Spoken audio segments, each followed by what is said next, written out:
محمدا رسول الله. Assalamualaikum warahmatullahi wabarakatuh.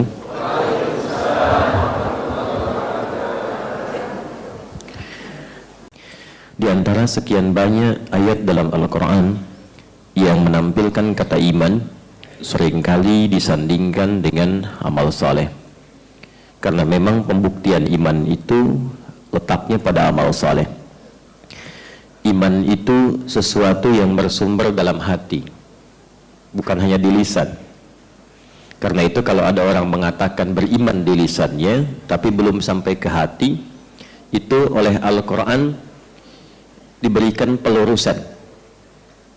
Contoh Quran surah ke-49 Al-Hujurat ayat ke-14. Ada seorang Arab Badui dengan teman-temannya datang pada Nabi SAW berkata, kami telah beriman. Arab Badui itu dalam bahasa Arabnya Arab. Kalau Arab perkotaan, Arab. Jadi yang tinggalnya pindah-pindah nomaden di padang pasir itu bahasa Arabnya apa? Arab. Tapi tinggal di daerah yang tetap, yang tidak berpindah-pindah, suasananya lebih dekat ke perkotaan, itu Arab. Nabi itu Arabun, bukan Arabun. Ana afsahul Arab baida anni min Quraisyin, kata Nabi SAW. Saya adalah termasuk kalangan Arab yang paling fasih, sukunya Quraisy. Qalatil a'rabu amanna, datang sekelompok orang Arab Badui mengatakan, kami telah beriman. Kul, nah ini perintah dari Allah untuk menyampaikan. Jadi kalau menemukan kul dalam Al-Quran, itu sekaligus penegasan dan pembuktian bahwa Al-Quran itu bukan kata-kata Nabi, tapi wahyu firman Allah yang diteruskan melalui Rasulullah SAW. Karena tidak ada orang bicara kalau dari pribadinya menggunakan katakan. Ya, saya ketemu Anda misalnya, mau kemana habis ini Ustadz Adi? Katakan, saya mau ke Jepang.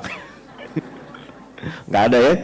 Nah, ketika ada kata katakan berarti ada yang memerintahkan, kan? Ya. Qul lam tu'minu walakin qulu aslamna walamma yadkhulil imanu fi qulubikum. Katakan engkau baru formal berislam lewat lisanmu. Karena untuk formal berislam lewat kita lewat lisan itu ungkapannya dengan kalimat syahadat, kan? Nah, kalimat syahadat itu pembuka iman lewat lisan. Asyhadu an la ilaha illallah wa asyhadu anna Muhammadan Rasulullah. Maka yang diucapkan itu kalau benar akan tembus ke hati. Nah, karena itu nanti dikonfirmasi, bisa dicek getarannya lewat apa? Nanti lewat amal soleh pembuktiannya. Karena itu setiap panggilan beramal soleh itu pasti akan menggetarkan hati. Kalau ada iman. Contoh, Quran surah ke-8. Kita belajar konsep dasar dulu ya, supaya memahami sebelum masuk ke inti materi. Quran surah ke-8 Al-Anfal ayat kedua. Innamal mu'minuna alladzina idza dzukirallahu wajilat qulubuhum. Sungguh insan beriman yang sejati itu kalau imannya sudah sampai ke dalam hatinya. Cirinya jika disebutkan nama Allah. Penyebutan nama Allah itu biasanya panggilan kepada amal soleh. Nah itu nanti ada konfirmasi getaran dalam hatinya. Wajilat qulubuhum, ada getaran konfirmasi dalam jiwanya. Yang paling gampang begini. Ya, ajakan atau panggilan kepada amal soleh yang disebutkan nama Allah itu diperdengarkan di telinga kita ya setiap hari, itu kan dalam azan ya. Ya, azan itu kan panggilan apa? Salat kan? Salat amal soleh kan ya? Baik ya. Nah, panggilannya lewat salat disebut dengan azan, jamak dari kata udhun. Udhun itu telinga. Disebut dengan azan karena lafaz ini akan sampai kepada orang yang punya pendengaran, yang masih punya telinga. 24 jam dia diperdengarkan dalam perputaran waktu di bumi. Karena itu waktunya beda-beda. Ya, antara tanah kusir, ya jangankan dengan tanah suci, dengan tanah abang aja kan beda kan? Ya. Ada perbedaan, kenapa? Karena nanti kalau kita riset itu 24 jam terus diperdengarkan. Nah, ketika azan dikumandangkan, Allahu Akbar, Allahu Akbar, orang yang punya iman itu pasti ada getaran, ada konfirmasi. Minimal ada bisikan dalam hatinya, sudah azan. Pernah merasakan itu enggak? Itu tandanya sudah sampai ke hati. Nah, kalau yang belum punya iman atau imannya belum sampai ke hati, cuman di lisan, ya, cuma mengatakan saya juga muslim, syahadat, ya di KTP saya juga Islam, tapi belum sampai ke dalam hatinya. Itu getarannya nggak akan terkonfirmasi, walaupun mengaku muslim. Jadi kalau ada orang terbiasa berkata-kata kotor, memang pulsa hatinya itu kotor. Sehingga kosakata yang keluarnya kotor. Tapi kalau hatinya baik, maka semua ekspresi yang tulus keluar dalam bagian tubuhnya itu pasti mengarah pada kebaikan. Jadi setiap segala yang bersumber dalam hati itu butuh pembuktian. Dari mana taunya ibu sayang kepada anak? Ketika dipangku, dirawat, disayang, ya, kemudian diberikan yang terbaik, kan ada ekspresi. Ekspresi itu disebut dengan amal. Ya? Karena itu sering saya nasihatkan kepada para perempuan yang belum menikah, kalau ada laki-laki mengatakan aku mencintaimu, jangan percaya. Jangan percaya. Karena cintanya baru di lisan. Ya. Katakan cinta itu seperti iman. Tidak cukup diungkapkan di lisan. Tuliskan namaku di buku pernikahan kita berdua. BPKB ya, buku pernikahan kita. Ya, bikin status tuh.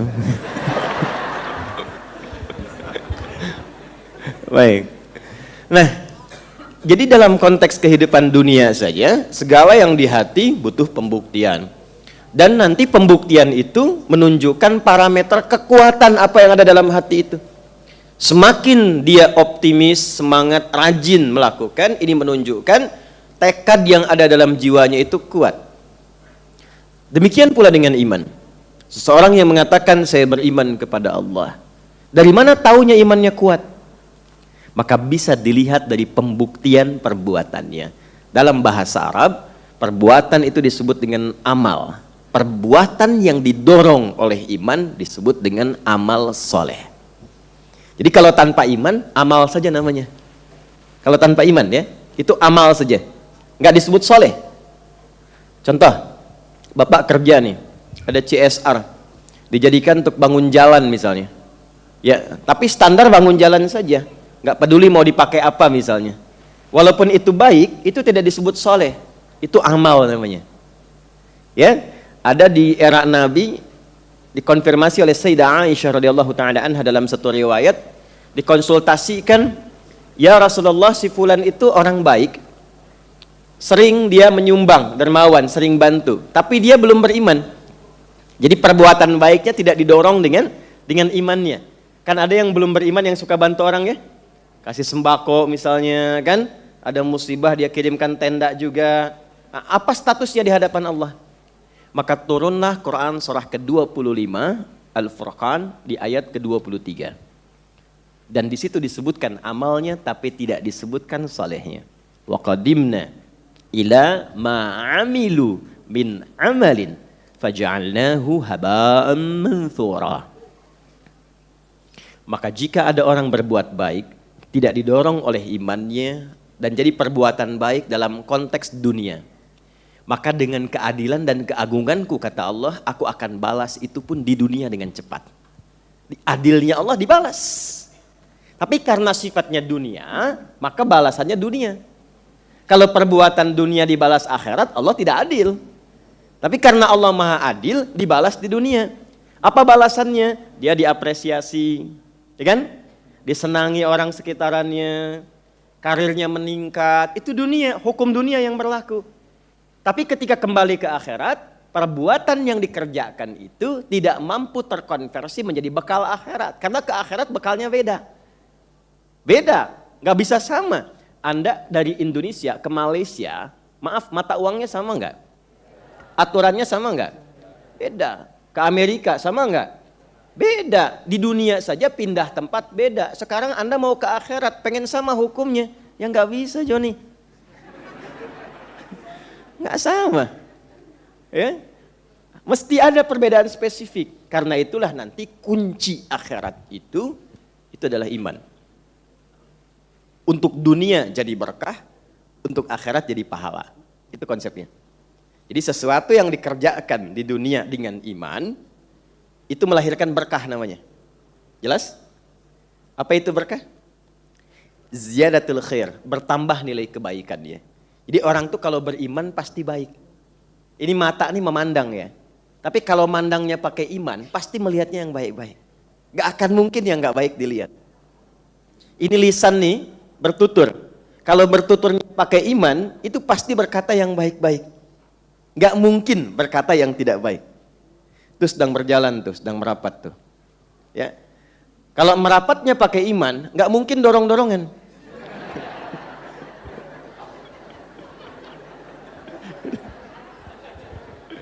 Iya, kan ada ayat merapat kan? Tadi majlis ilmu. Coba cek Quran surah 58 ayat 11. Pakai iman kan?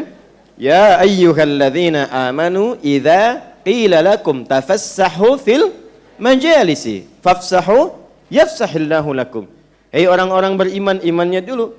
Jika disampaikan pada Anda, tuh yang nyampaikan depan tuh. Ya? Luaskan, maju, rapatkan. Silahkan, tapi pakai iman. Makanya pakai apa di situ? Tafassah itu meluaskan yang lapang, yang tidak melukai. Tidak lompati orang, ya, tidak nginjak orang gitu.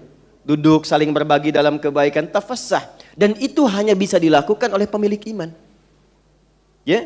Jadi kalau Anda orang pun berusaha mengerjakan amal soleh tapi dengan cara menyakiti orang lain, itu menunjukkan ada persoalan dalam imannya. Nanti banyak babnya termasuk dalam tawaf. Ya. Tawaf pengen cepat mendapatkan hajar aswad di depan untuk dicium, lalu menyingkirkan orang lain. Ya, ini menunjukkan ada iman yang belum sempurna dalam dirinya. Nah, Bapak Ibu sekalian, Allah menginginkan setiap waktu, setiap saat iman kita menguat supaya jadi orang baik. Itu intinya.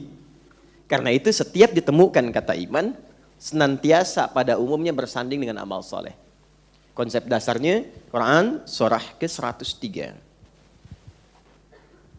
Wal 'asr innal insana lafi khusr illa alladhina amanu wa amilus shalihat. Kapan seseorang bernilai di hadapan Allah? Kapan seorang hamba bernilai di hadapan Allah? Baik itu perilakunya, pemanfaatan waktunya, dan semua kegiatan hariannya. Ketika dia mampu beriman dan mengonversikan imannya untuk berbuat banyak kebaikan. Jadi iman itu temannya amal soleh. Perbuatan baik yang disenangi oleh Allah sumbernya dari iman. Jadi orang beriman pasti baik. Karena itu ketika diminta kita untuk beriman, sesungguhnya sedang diminta menjadi orang apa? Orang baik. Dan orang baik itu mesti terlatih. Makanya bapak ibu menyekolahkan anak ke sekolah, di antara pelajarannya pelajaran akhlak, budi pekerti, supaya apa? Baik. Supaya budi punya pekerti kan? Makanya kan contohnya budi terus kan? Ini ibu budi, ini ayah budi, ini budi, itu tetangga budi gitu kan? Supaya apa? Supaya berbudi pekerti, sekolah. Nah orang Islam tuh sebelum sekolah sudah dilatih baik dengan imannya. Jadi kita tuh baru lahir sudah beriman dengan komitmen, baru dilahirkan pun bertekad menjadi orang baik. Itu perlu latihan. Seperti di sekolah pun ada latihan, ada ujian dan sebagainya. Maka latihan itulah yang diturunkan dalam bentuk amal-amal soleh. Contoh, kata iman pertama dalam Al-Quran bersanding dengan sholat. Lihat Al-Baqarah ayat ketiga. Alladzina yu'minuna bil ghaibi wa yuqimunas. Iman latihannya sholat. Sholat mendidik kita selain menguatkan iman juga membentuk karakter yang baik sehingga orang yang benar sholatnya pasti baik perilakunya. Maka turunlah Quran surah ke-29 ayat ke-45 untuk menegaskan fungsi ini. Selalu nyambung di Quran, gak ada yang berdiri sendiri. Kita kalau ngajinya total dari Al-Fatihah sampai dengan An-Nas lalu kita kuasai intinya, akan ditemukan semua korelasinya jadi kurikulum kehidupan. Ya, dan Anda hafal ayatnya. Perhatikan kalau dibuka dari awal nggak semua hafal, tengah-tengah hafal semua. Utslu ma uhya ilaika minal kitab wa aqimis shalah. Sebelum sholat, baca, pelajari, ngaji dulu ketentuan sholat dalam Al-Quran dan penjelasannya lewat keterangan Nabi. Telah mengaji sempurna itu, tunaikan sholat sesuai dengan ketentuan yang diajarkan Nabi. Maka jika Anda benar sholatnya, Innas salata tanha 'anil fahsya wal munkar. Maka bila salatnya benar, makanya pakai alif lam. Innas salat. Semua kata salat dalam Al-Qur'an yang bermakna ibadah yang dibuka dengan takbir, diakhiri dengan salam, itu selalu bentuknya khusus, umumnya pakai alif lam. As-salah, as-salah, as-salah. Coba cek Al-Baqarah ayat 3. Alladzina yu'minuna bil ghaibi wa yuqimunas. Ada alif lamnya? Al-Baqarah 43. Wa aqimus salat wa atuz. Al-Baqarah 45. Wasta'inu bis sabri was. Al-Baqarah 155. Ya ayyuhalladzina amanu 153. Ya ayyuhalladzina amanu ista'inu bis sabri was. Surat Hud ayat 114. Aqimis salata tarafain nahar wa zulafan minal lail. Quran surah 17 ayat ke-78. Aqimis salata liduluqis syamsi ila ghasaqil laili wa qur'anal. Selalu pakai alif lam. Ya, Al-Ankabut ayat 45, innas shalah, pakai alif lam. Alif lam itu menunjukkan sesuatu yang khusus, bukan yang umum, bukan yang bebas. Jadi bukan salat biasa yang asal takbir, cepat ruku, ya, kok rukunya cepat amat, si amat aja nggak cepat begitu. Saya udah hafal Al-Fatihah. Ya. Nah, bukan yang seperti itu. Ya. Yang saat orang lain 11 rakaat itu bisa sampai 1 jam, ini 23 cuma 7 menit misalnya. Ya, contoh saja, contoh. Ya. Nah, jadi yang dimaksudkan apa? Yang dimaksudkan sholat sesuai ketentuan dengan benar. Poinnya apa? Kaitan dengan materi kita tadi. Jika benar sholatnya dilakukan, maka tanha 'anil fahsya wal munkar. Nah, fahsya dan munkar itu dua sumber keburukan. Buruk tuh lawannya baik. Jadi kalau orang belum baik, cuma dua sumbernya. Kalau dia belum terbebas dari fahsya atau munkar. Fahsya itu keburukan yang bersumber dari syahwat. Pornografi, porno aksi, kata-kata jorok, kotor, zina dan turunannya itu fahsya. Munkar segala perbuatan kotor yang bersumber dari nafsu perut dan akal.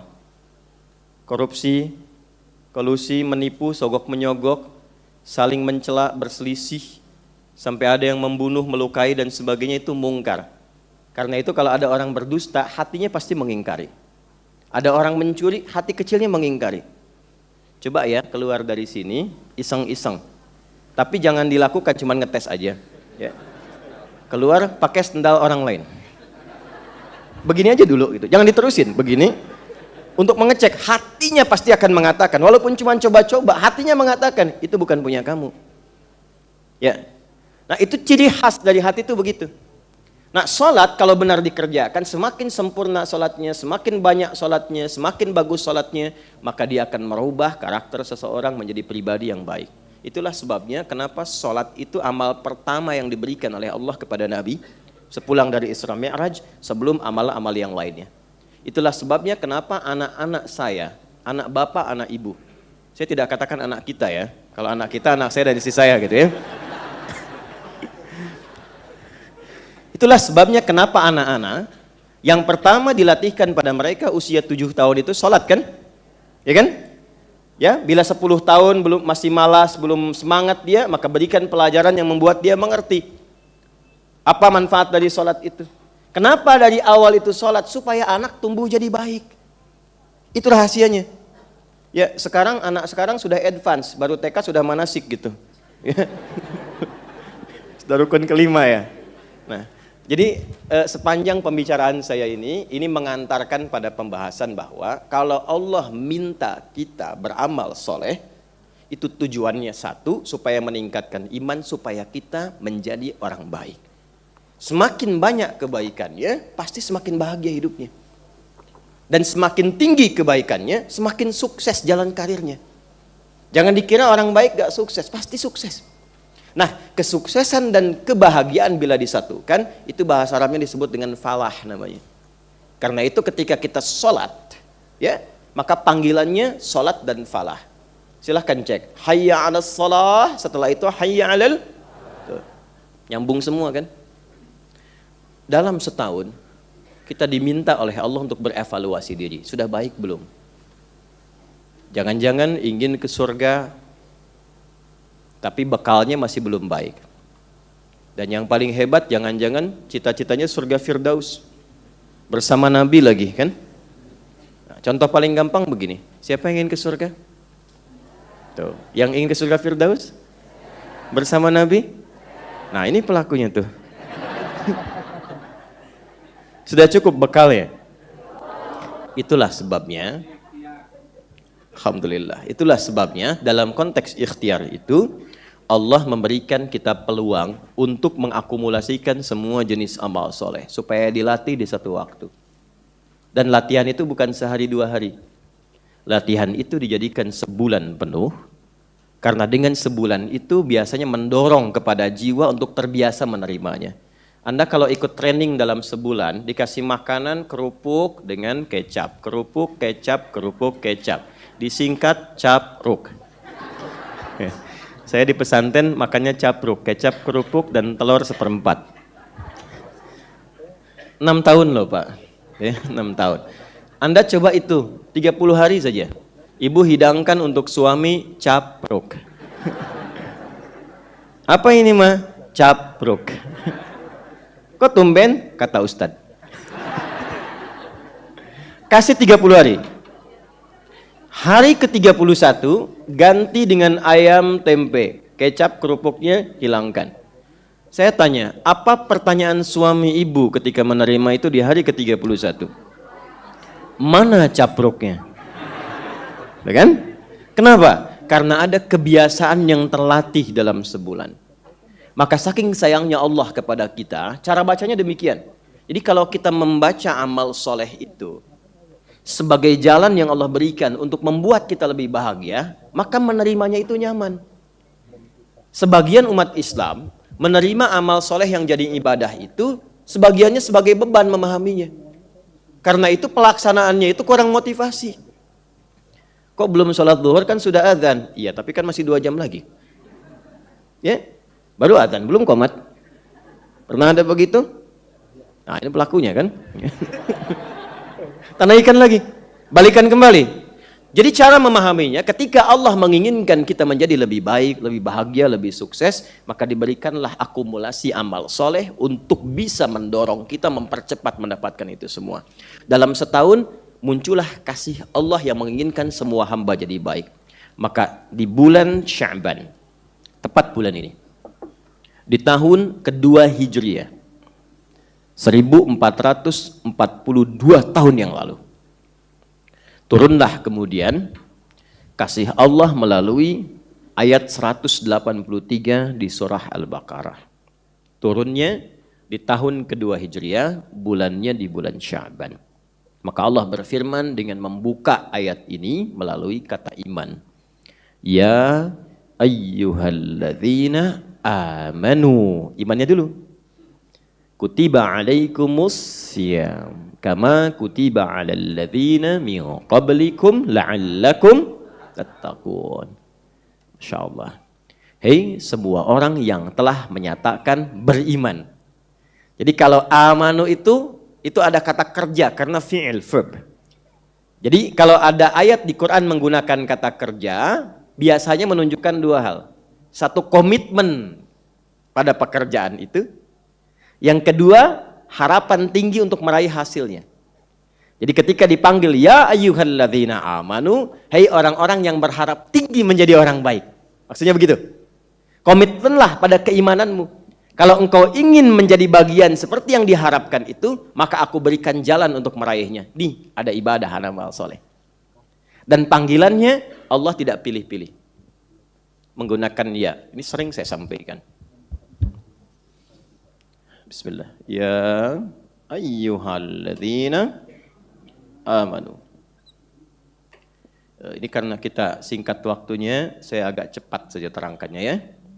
Saya turunkan dengan cepat dulu, ya, disebutkan 361 kali dalam Quran, ayyuha 150 kali, alladzina 1080 kali. Ini untuk panggilan keseluruhan tanpa kecuali, sifatnya holistik untuk semua. Ini ayyuha, ayyunya munada untuk menguatkan, penguat. Haknya tanbih untuk mengingatkan, pengingat. Karena saya lihat ada beberapa santri belajar, jadi saya detilkan sedikit. Ini isim mausul, kata sambung menunjuk objek untuk semua, komprehensif sifatnya. Saya ingin tunjukkan betapa dahsyatnya huruf yang menyulam Quran sampai mukjizatnya terbukti dalam kehidupan kita. Ya, itu huruf panggilan bagi semua jarak, tanpa kecuali. Dalam bahasa Arab namanya nidaul qarib, nidaul mutawassit, nidaul ba'id. Huruf memanggil dalam bahasa Arab ada 14. Tapi yang digunakan di Quran cuma satu, ya. Jika ada yang dipanggil dengan ya, ini menunjukkan panggilan itu mencakup semua tanpa kecuali dan tidak dibedakan. Jika disambung dengan ayyuha, maka ayyuha fungsinya menguatkan dan mengingatkan pentingnya informasi yang disampaikan. Saking pentingnya, jangan sampai terlewat. Alladzina itu menunjuk pada semua, mau laki-laki, perempuan, besar, kecil, tua, muda, sepanjang masuk kualifikasinya. Jelas? Bila disanding dengan kata iman, itu artinya dalam panggilan ini disampaikan Allah tidak membedakan tingkat keimanan kita semua. Jadi tidak peduli apakah imannya sedang lemah sehingga merasa jauh dari Allah. Kan iman lemah itu merasa jauh dari Allah kan? Dipanggil sholat, kadang-kadang masih terlambat, itu iman lemah kan? Subuh 4.35 dia bangun 5.34 kan? Gak ada perasaan bersalah gitu kan, tapi masih mau sholat. Ya, ada yang imannya menengah, standar. Dipanggil 4.35, bangun 4.35. Lagi tidur nih. Allahu Akbar, Allahu Akbar. Ya Allah, adzan. Siap-siap wudu. Nah, itu iman standar. Bukan kuat, standar. Ya. Yang kuat itu dipanggil 4.35, dia datang dari setengah 4. Dia siap-siap dari jam 4. Dia kondisikan hatinya dengan yang sunnah sebelum menerima yang fardu. Sehingga kekhusyuannya sudah meresap pada jiwa, ketika menunaikan yang pokok makin khusyuk dia. Itu gambarannya. Maka di waktu panggilan menggunakan ya, Allah tidak melihat itu. Disamakan semua, karena Allah menginginkan, aku tegaskan kata Allah, ayo aku ingatkan. Jika engkau mampu menunaikan apa yang aku berikan saat ini, aku jadikan yang jauh semakin mendekat, yang menengah semakin lekat, yang dekat semakin mendekat kepada Allah Subhanahu wa taala. Itulah sebabnya kenapa huruf ya ini memberikan kesan mendalam ketika berada di awal puasa. Ini ayat panggilan awal puasa. Rahmatnya diberikan setiap awal puasa. Anda akan melihat di malam pertama awal Ramadan, masjid bisa penuh. Tak peduli siapa yang datang. Silakan cek, bahkan yang jarang ke masjid pun bisa saf pertama. Saya tidak mengatakan yang saf pertama itu nggak pernah ke masjid ya Pak ya. Saya mengatakan saking semangatnya gitu. Ya, ibu sholat fardu itu yang jarang ke masjid karena ada keperluan di rumah misalnya. Nanti Ramadan Bu, untuk mengejar tarawih yang sunnah itu bisa berlomba menyimpan sajadah. Ada kapling-kapling nanti tuh. Kita simpan, ya kan? Dan itu cuma awal Ramadan. Cuma awal Ramadan, karena pembukanya ini pakai ya, pembuka awalnya. Kan ayat Ramadan satu paket, 183 sampai 187. Pembukanya pakai ya, makanya di hari pembukaan Ramadan semua bergerak. Cuman problemnya, apakah rahmat yang Allah berikan di awal Ramadan ini dipertahankan sampai akhir enggak? Itu problemnya. Karena enggak semua orang itu nanti memiliki kesamaan visi. Kalau dia enggak siapkan dari awal, ini bisa problem. Dan problemnya klasik, tiap tahun terjadi. Ini An-Nur nih ya, masjid ini aja. Nanti awal Ramadan penuh sampai belakang tuh. Pertengahan bisa terjadi kemajuan. Maju sopnya. Ya kan? Betul nggak? Ini udah diingatkan setiap sebelum datang Ramadan, tapi kejadian lagi ya. Ya kan? Nggak salah, nggak boleh kita menyalahkan. Yang jadi problem adalah apakah ada visi berkelanjutan yang sifatnya kontinu sampai akhir mempertahankan rahmat Allah itu. Boleh jadi kan sholatnya nggak di sini, mungkin di tempat lain kan bisa jadi ya. Tapi hal yang paling penting kita garis bawahi, Allah sudah turunkan rahmat di awal Ramadan, bawa dan pertahankan itu sampai akhirnya. Jelas? Baik. Sekarang itulah sebabnya kenapa ayat pembuka ini turunnya di bulan Sya'ban. Itu rahasianya. Ini yang mau saya bahas ya. Jadi yang tadi muqaddimah, sekarang inti bahasannya. Dipanjang-panjang saya nerangkan setengah jam lewat. Ini saya mau menyampaikan bahwa kenapa ayat puasa turunnya di bulan Sya'ban bukan di bulan Ramadan. agar Nabi punya keluangan waktu menyampaikan kurikulum Ramadan, program-program Ramadan bagi seluruh umatnya, baik di kalangan sahabat pada masa itu ataupun umatnya di masa kini, agar punya kesiapan menunaikan ibadah Ramadan sehingga bisa stabil dari awal sampai akhirnya dan mendapatkan hasil seperti yang diinginkan. Maka tema yang kita tampilkan sekarang adalah tentang kurikulum Ramadan Nabi SAW. Anda masuk kuliah nggak jelas kurikulumnya. Kira-kira masuk kampusnya bisa benar atau tidak? Teratur atau tidak? Karena nggak jelas, mengambang. Anda masuk Ramadan cuman masuk begitu aja. Tahan lapar, lalu buka. Tahan lapar, lalu buka. Saat sahur, tanya kapan buka. Saat buka, jam berapa sahur? Makanya jadwal imsak tuh bahasa Arabnya puasa, tapi menjadi jadwal sholat. Silakan cek. Kalau ada jadwal imsak kan jadi jadwal sholat kan? Ya, dan yang paling favorit yang dilihat maghrib dan subuh kan? Jazakallah khair. Baik. Jelas? Nah, yuk kita turunkan kurikulum Ramadan Nabi sallallahu alaihi wasallam. Kurikulum Ramadan Nabi sallallahu alaihi wasallam. Jadi kalau saya ulangi, saya lihat ke papan tulis, maksudnya saya pengen lihat ada yang mau ngapus enggak gitu. Ya. Kurikulum Ramadan Nabi sallallahu alaihi wasallam. Ayo silakan Mas, alhamdulillah. Jazakallah khair.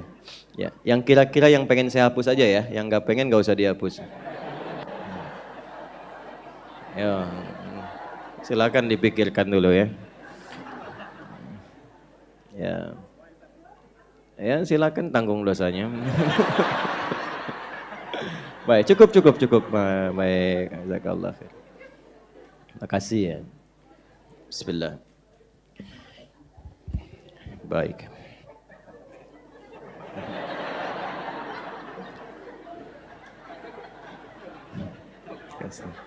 Ya, bismillah, langsung saja kurikulum Ramadan Nabi sallallahu alaihi wasallam.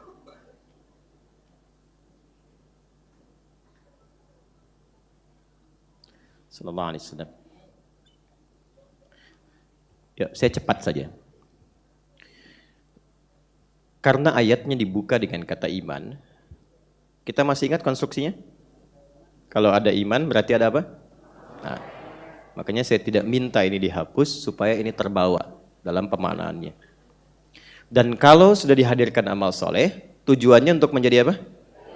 Baik. Dan kebaikan ini mengantarkan pada apa? Kebahagiaan dan kesuksesan. Biasanya kalau sudah bahagia dan sukses, kita harus apa terhadap Allah? Bagus sekali, bersyukur.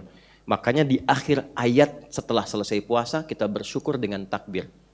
Allahu Akbar, Allahu Akbar, Allahu Akbar, itu bentuk syukur. Dari mana taunya? Nanti di ayat 185.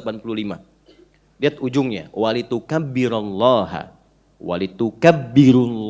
ala ma hadakum wa la'allakum tashkurun. Itu maknanya. Jadi saya awalkan supaya kita paham konsep dasarnya. Nah, karena memang puncak akhir Ramadan itu goalnya adalah kebahagiaan dan kesuksesan yang diwujudkan dengan kata takwa namanya. Ya. Ini dulu nih, ini harus paham ini. Lalu diekspresikan dengan syukur. Pelan-pelan. Bahagia itu kalau punya masalah kemudian datang apa?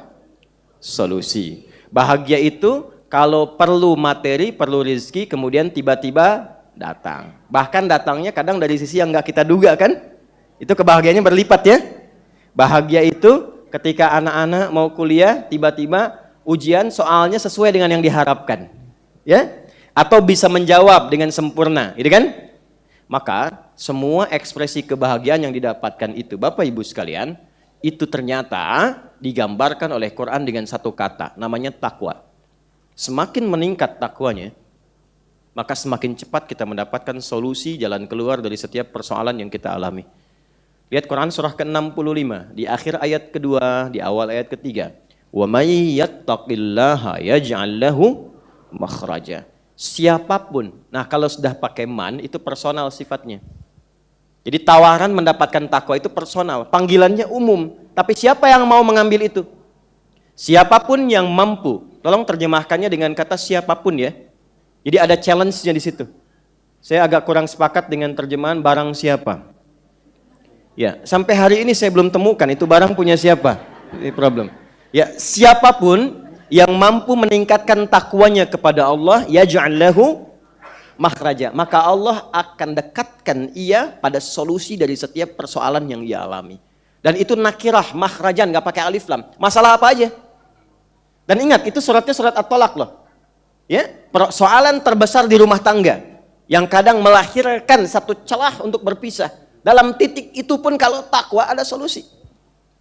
Ya, dibawa keluar di kantor ada masalah. Allah sampaikan kalau Anda takwa dikasih solusi. Kadang-kadang masalah yang sama bagi Anda ringan, bagi orang lain berat. Karena sebelum mengalaminya, diringankan oleh Allah kadarnya. Poinnya. Rizki. Wa yarzuqhu min haitsu la yahtasib. Takwa. Ilmu. Quran surah kedua. Di akhir ayat 282. Paling kiri sebelah pojok bawah itu. Wattaqullah wa yu'allimukumullah. Anda tingkatkan takwamu kepada Allah, Allah tambahkan pengetahuan. Ya, makanya Nabi Musa alaihissalam diminta belajar kepada hamba yang soleh kan, Khidir itu. Bagaimana dia bisa pintar? Min ladunna ilma, kami yang ajarkan kata Allah. Mau apa lagi? Kebahagiaan, langsung bahagia katanya. Al-Baqarah di akhir ayat 189. Wattaqullaha la'allakum tuflihun. Semua takwa. Dan akumulasi semua ini ketika kita dudukkan dalam satu tujuan, ternyata mengakhiri ayat puasa yang ada di Quran surah kedua ayat 183. Ya ayyuhalladzina amanu kutiba alaikumus kama kutiba alal ladzina min la'allakum. Nih, ujungnya. Nyambung semua ya? Baik. Selesai dari sini, tidak semua orang puasa akan mendapatkan takwa. Catat ini baik-baik. Tidak semua orang puasa akan mendapatkan kalau ia tidak sungguh-sungguh menjalani puasanya. Dari mana taunya? Karena kata tattaqun diawali dengan kata la'allakum. Saya terangkan dulu supaya lebih mudah sebelum sampai ke kurikulum. Dari kata la'alla plus kum. La'alla itu namanya harfut taraji. Bukan taraji, taraji. Taraji, keinginan untuk meraih sesuatu yang besar, yang tidak mungkin bisa dicapai kecuali dengan kesungguhan. Jadi orang puasa berkeinginan besar mendapatkan takwa, tapi kata Allah, nggak mungkin bisa dicapai kecuali serius menjalaninya. Nah, keseriusan itu baru bisa terlaksana jika ada programnya. Disiapkan dari awal. Jadi Anda mengerti apa yang harus dilakukan di hari pertama, hari kedua, malamnya kerjain apa, siangnya kerjain apa. Kalau kita nggak punya program itu dari awal sebelum Ramadan, maka kesungguhan itu sulit untuk diwujudkan. Itulah sebabnya puasanya menggunakan kata asyam. Asyam, asyam, bukan asyab. Nih. Saya gali dulu diksi Qur'annya supaya merasakan keindahannya gitu. Ada siyam, ada saum. Pernah dengar saum? Apa artinya saum? Apa artinya siyam? Apa perbedaannya? Tuh. Oh, kan? Enggak usah maksa, ya. Saum itu sekali disebutkan dalam Quran, hanya sekali saja. Di Quran surah 19 ayat 26. Surah Maryam. Quran surah 19 ayat 26. Sudah? Langsung ke inti ayatnya, inni nadhartu lirrahmani sauma falam ukallimal yauma insiya. Saum bila disebutkan dalam bahasa Arab itu maknanya masih umum, masih luas. Mau yang tahan lapar dari subuh terbit fajar sampai maghrib, mau yang tahan makan saja tapi masih minum, tahan ketawa, nggak ketawa, tahan berkedip, tahan bicara, apa aja yang ditahan itu bahasa Arabnya secara umum saum namanya. Karena itu Sayyidah Maryam alaihissalam ketika melahirkan Nabiullah Isa alaihissalam, Yesus dilahirkan oleh ibunda Maryam alaihissalam, maka Maryam yang tidak pernah disentuh laki-laki manapun. Bahasa Qur'annya tidak pernah disentuh, walam yamsasni bashar. Ya, bukan mengandung melahirkan tanpa bapak. Kalau itu banyak. Ya, yang tidak pernah disentuh laki-laki manapun itu cuma Maryam. Karena itu namanya jelas sampai bintinya. Wa Maryam ibnata Imran. Bisa mengandung, bisa melahirkan. Status Maryam itu sudah viral di masyarakat. Begitu beliau mengandung dan melahirkan, muncullah fitnah dan tuduhan. Kata Allah, kalau ketemu masyarakat jangan jawab. Kalau dijawab nanti banyak dibantah. Tunjuk aja bayinya. Ya, engkau sedang saum. Saum apa? Saum bicara, tapi masih makan. Wa kuli washrabi wa qarri aina. Ayat sebelumnya kan? Nyambung. Silahkan kalau lapar goncangkan pohon kurma, jatuh kurmanya. Kurma rutab namanya. Ya, ini ibu saya berikan satu ijazah dari Quran bagi yang tengah mengandung di kandungan-kandungan yang fase sebelum melahirkan. Banyak makan kurma yang rutub ya. Rutub. Karena nanti kan sudah nggak enak, yang keras itu kan udah nggak nyaman makannya. Akan dia kenapa di situ rutub? Ya, rutaban janiyah, pakai janin, rutaban janiyah. Selain cocok buat janin, menambah glukosa, menambah kekuatan, dan dia kurma yang halus. Jadi nanti ada balha, ada rutub, ada tamar. Kalau tamar itu yang agak keras itu, yang sudah banyak diproduksi di pasaran. Yang rutub itu yang masih agak basah tuh, yang mengkal, ya. Nah, itu yang dikonsumsi. Sehingga saat digigitnya juga merasakan kelembutan, energinya makin banyak dan memudahkan proses persalinan. Jadi Maryam masih makan, Maryam masih minum. Saumnya apa? Saum tidak bicara. Supaya ketika ditunjuk, Allah memberikan mukjizat pertama pada Nabi Isa untuk bisa mengklarifikasi ibunya dari tuduhan. Langsung keluar di lisannya. Maka mereka yakin Maryam masih suci, ini anugerah, anaknya adalah seorang nabi yang dilahirkan. Jelas sampai sini? Nah, jadi kalau mengatakan saum itu masih umum. Ya, ayah pulang ke rumah nggak mau bicara dulu sama ibu. Waalaikum ayah. Ya. Kok nggak dijawab? Nggak bicara. Saum. Saum apa? Nggak bicara dulu. Itu bicara. Contoh. Itu saum. Tapi kalau kita ingin jadikan katanya puasa dengan sistem, ada aturannya. Diatur waktunya kapan? Dari mulai pelaksanaannya sampai detailnya. Pelaksanaannya bulannya khusus, gak sembarangan. Maka turun ayat 185 pembukanya. Syahrul Ramadan alladzi unzila fihil Quran. Bulannya Ramadan. Waktunya diatur, kapan puasanya? Gak selama 24 jam. Dari mulai terbit fajar sampai dengan terbenam matahari. Fajar sampai dengan maghrib. Ada ketentuan kurikulumnya, maka berubah namanya dari saum menjadi siam. Kalau nggak pakai alif lam, masih umum. Yang penting tahan lapar. Yang penting puasa. Yang penting dari fajar sudah tahan, baru makan saat maghrib. Ya, itu masih siam, nggak pakai alif lam. Tapi kalau sudah pakai alif lam, maka puasa yang ditunaikan bukan puasa biasa. Ada latihan khusus, ada ketentuan, ada programnya. Saya tanya, yang di Al-Baqarah 183 pakai alif lam atau tidak? Ya ayyuhalladzina amanu kutiba alaikumus, ya, ada alif lamnya. Itu tandanya puasanya tidak biasa. Nggak semua orang puasa bisa takwa kecuali program siamnya dikeluarkan. Yuk mulai dituliskan. 1. Apa saja program-program Ramadan yang direkomendasikan bahkan langsung dicontohkan oleh Nabi SAW. 1. Masih ingat ibadah pokok yang membuat dan melatih kita menjadi semakin baik? Apa namanya? Salat. Maka kurikulum pertama yang diperbanyak saat Ramadan, salat. 1. Nanti kita rincikan. Nah, ya. Nanti kita rincikan dengan dalilnya. 2. Kalau dalam salat yang dibaca apa? Baik, maka ada kaitan antara sholat dengan Quran. Contoh misalnya Quran surah 73 ayat ke-20. Itu dalam sholat malam. Disebutkan sholatnya, disebutkan bacaan Qurannya. Faqra'u ma tayassara minal. Maka khusus untuk Ramadan ada agenda peningkatan interaksi dengan Al-Quran. Detailnya bagaimana? Nanti kita rincikan.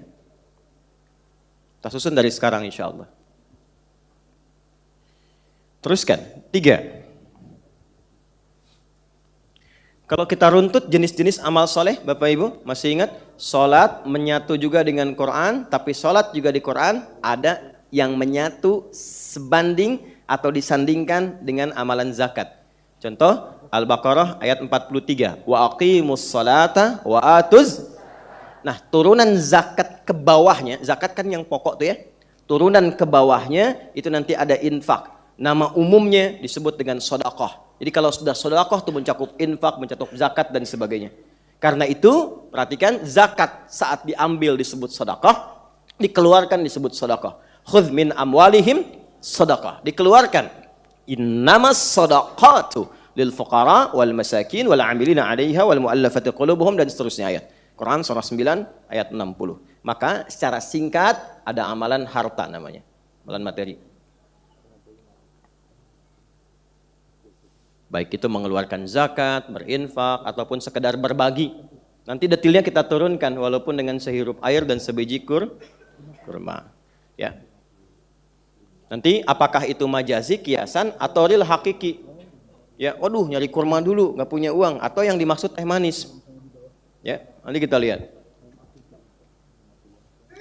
Ya, alhamdulillah. Kita sampai jam berapa? Oh, baik. Ya, silakan sampai jam 12 di sini. Saya tengah 10 saya pamit. 3 aja dulu ya. 3 dulu. Silakan. Tadi jam 12 loh. Disaksikan oleh Allah dan malaikat. Mana DKM yang ini ya tadi. Bismillah. Nah, ini baru boleh dihapus. Nih. Alhamdulillah. Ya Allah. Mau Ramadan masih ngapus sendiri. Alhamdulillah. Lihat sini, fokus baik-baik, agak cepat. Yuk, sholat. Karena ini yang paling pokok, maka ini yang paling banyak dilatih. Dan terkait erat dengan penentuan keberhasilan puasa. Langsung kita naikkan ke atas dalilnya. Saya cepat saja. Man qama Ramadana imanan wahtisaban ghufira lahu ma taqaddama min dzambi. Rawahul Bukhari. Perhatikan baik-baik. Ini hadis ini viral.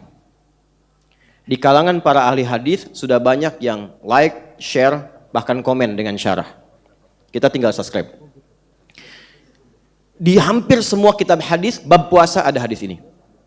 Dan memberikan kesan pentingnya amalan sholat saat Ramadan. Saking pentingnya, amalan sholat yang ditunaikan dalam Ramadan itu senafas dengan hadirnya ampunan dari Allah atas semua dosa.